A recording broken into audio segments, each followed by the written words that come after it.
या good morning friends. आज के वीडियो में हम डिस्कस करेंगे कि इन्वेस्टिंग एक्चुअली में होता क्या है, व्हाट इज इन्वेस्टिंग, राइट। सो बहुत साल पहले बेंजामिन ग्राहम, जो वॉरेन बफेट के गुरु है, उन्होंने अपनी किताब द सिक्योरिटी एनालिसिस में इसका डेफिनेशन दिया था कि investing is any operation which on thorough analysis ensures safety of capital and provides a satisfactory return. So please note that उन्होंने तीन चीजों का मेंशन किया है. First one is on thorough analysis, right? Investing operation is something which has to involve a thorough analysis. Second one, ensures safety of capital. आपका पैसा डूबना नहीं चाहिए. कोई भी आप ऐसा काम जिसमें कि पैसा डूब जाने का रिस्क है cannot be termed as investment operation. Third one is provides satisfactory return. Now satisfaction varies from person to person. किसी के लिए हो सकता है 14% में satisfied, किसी के लिए हो सकता है 20% भी कम हो. So that varies from person to person. But necessarily an investing operation has to involve all these three things, right? So let's check with examples. Let's say आप कहीं पे लैंड खरीदना चाहते हैं, तो what is the first thing you do when you go and when you actually think of buying a land? कि आप जानते हैं, आप जानने की कोशिश करते हैं, फोन करते हैं, आप जाके देखते हैं कि उस जगह का डेवलपमेंट कैसा हुआ है, आगे उनके उसका उस लैंड का उस जगह का जो फ्यूचर ग्रोथ प्रोस्पेक्ट है वो है कि नहीं, फिर उसमें कुछ ऐसे फैक्ट्रीज आएंगे कि नहीं, मतलब ओवरऑल डेवलपमेंट होगा कि नहीं, तो आप जानने की कोशिश करते हैं, right. So what you are doing is you are actually doing a thorough analysis. Okay, now come to the next point which is the ensure safety of capital. Now land खरीदने के बाद आपको पता है कि मेरा पैसा तो नहीं डूबेगा, राइट। ज्यादा से ज्यादा क्या हो सकता है कि उसका ग्रोथ स्टेगनेंट हो जाए, वो जगह ग्रो ना करे, राइट। बट ऐसा नहीं है कि आपने सपोज 50 लाख में एक लैंड खरीदा है और 5 साल बाद उसका वैल्यू 20 लाख आ गया. Land prices don't plummet like that, right. हाँ, ज्यादा से ज्यादा हो सकता है 50 लाख का आपको 55 मिले या 60 मिले, but it is still ensuring safety of your capital, right? So it can be included as part of investing. Now third is ensures that you get a satisfactory return. Now this, अब let's say किसी को 50 लाख में किसी ने land खरीदा था, वो 60 लाख में बेचा है उसको और उसको सेटिस्फैक्शन नहीं मिला है उससे, so that can not be termed as an investment operation, right. So these three things you have to keep in mind कि ये तीन चीज तो होना ही चाहिए कोई भी एक इन्वेस्टमेंट ऑपरेशन के लिए, right. Now let's come to the second example. Let's say bank fix deposit. अब जब बैंक फिक्स डिपॉजिट करने जाते हो, आप पूछते तो नहीं हो ना, आप जानने की कोशिश तो नहीं करते ना कि ये बैंक क्या रेट ऑफ इंटरेस्ट दे रहा है, वो बैंक क्या रेट ऑफ इंटरेस्ट दे रहा है. एंड एज सच बैंक्स और fix deposit are commoditize product, right.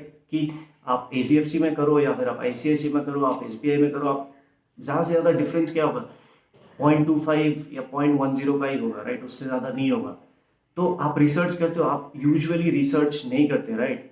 Next is what was the second point, it ensure safety of capital. हाँ, फिक्स डिपॉजिट में आप कह सकते हैं कि आपका कैपिटल तो सेफ है, राइट. वो डूबेगा तो नहीं, कम से कम आपको कैपिटल तो आपका वापस मिल जाएगा.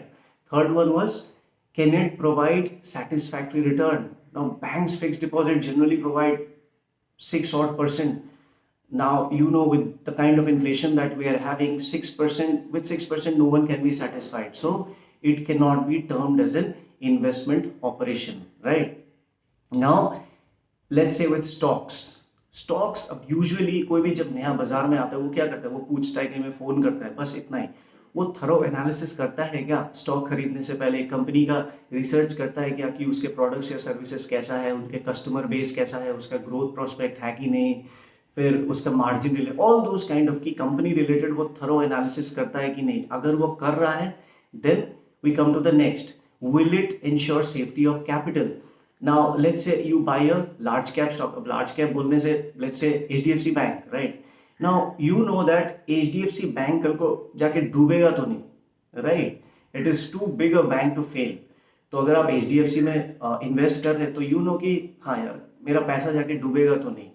नाउ अगर ये दो क्वालिफाई हो जाता है, then we come to the third point which is will it ensure a satisfactory return for you. Now this depends, as I said earlier in the video, this depends on a person to person. Let's say you keep HDFC bank for let's say 10 years and it provides a return of 18% CAGR and you are quite satisfied with it.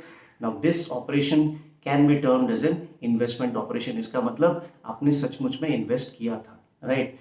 So these things you have to keep in mind.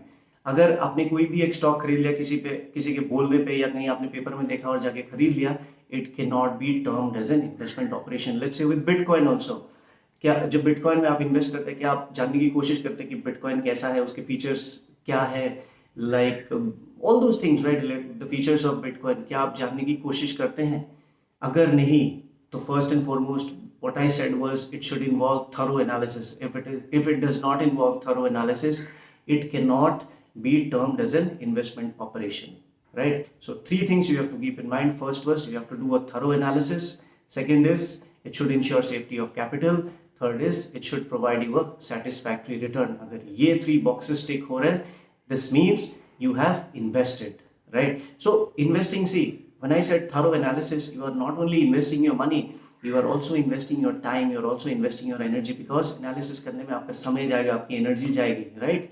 So investing is a very holistic approach. It should involve not only investing your money, it has to involve investing your time and your energy. So I hope ये video आपको पसंद आया होगा, the meaning, the definition of investing. अगर आपके कुछ questions हैं तो आप डेफिनेटली कमेंट्स पे उनको डाल सकते हैं। I will be happy to answer all of them. Thank you so much.